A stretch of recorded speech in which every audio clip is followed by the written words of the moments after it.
Kesepakatan sementara perdamaian antara Amerika Serikat dan Iran resmi ditandatangani pada Rabu 17 Juni 2026. Presiden Amerika Serikat Donald Trump menandatangani dokumen tersebut di Istana Versailles, Prancis, sementara Presiden Iran Masoud Pezeshkian menaikkan dokumen yang sama dari Teheran. Penandatanganan ini menjadi langkah penting untuk menghentikan konflik yang selama beberapa waktu terakhir meningkatkan ketegangan di kawasan Timur Tengah.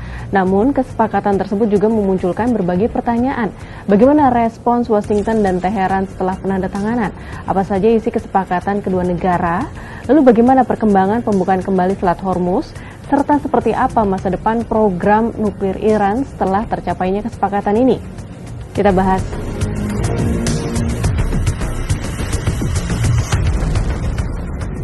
همان گونه که مطلع شدید تفاهمنامه‌ای بین رئیس جمهوران ایران و آمریکا امضا شد.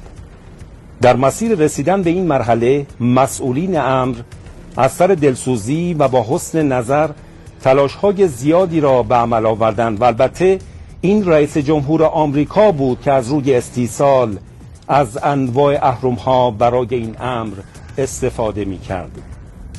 Di pihak lain, Wakil Presiden Amerika Serikat J.D. Vance menilai kesepakatan tersebut tetap menguntungkan Amerika Serikat, apapun langkah yang nantinya dipilih Iran. That's a win for the American people and for the President of the United States, regardless of which option the Iranians ultimately choose. We obviously want them to choose the right option. Kesepakatan sementara Amerika Serikat Iran terdiri atas 14 poin yang mencakup berbagai aspek. Beberapa poin utama meliputi penghentian konflik di berbagai lini termasuk di Lebanon, penghormatan terhadap urusan dalam negeri masing-masing negara, serta masa negosiasi lanjutan selama 60 hari. Kesepakatan juga mengatur penghentian blokade, pembukaan kembali Selat Hormuz, dana rekonstruksi Iran senilai 300 miliar dolar AS, pelonggaran sanksi pencairan aset yang dibekukan, serta mekanisme pemantauan dan perundingan lanjutan. Isu nuklir menjadi salah satu bagian paling krusial dan diatur dalam poin ke-8 hingga ke-10. Iran sepakat untuk tidak memperoleh maupun mengembangkan senjata nuklir.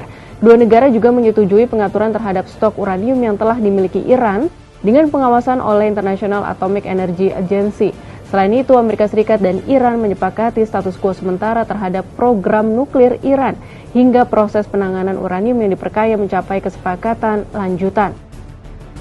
Sementara itu, data dari marinetraffic.com menunjukkan kapal-kapal komersial mulai kembali melintasi Selat Hormuz setelah kesepakatan ditekan. Namun, volume pelayaran masih berada di bawah kondisi normal sebelum perang pecah pada 28 Februari 2026, menandakan pelaku pasar dan industri pelayaran global masih bersikap hati-hati terhadap implementasi perdamaian tersebut. Sahabat Kompas, kesepakatan ini memang membuka peluang bagi berakhirnya konflik yang selama berbulan-bulan mengguncang Timur Tengah dan memengaruhi perekonomian dunia. Namun perdamaian tidak ditentukan oleh penandatanganan dokumen semata.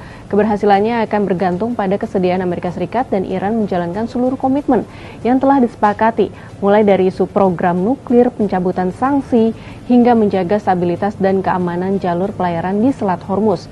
Apakah kesepakatan ini akan menjadi titik balik menuju perdamaian yang lebih permanen atau hanya jeda sementara dalam konflik yang lebih besar?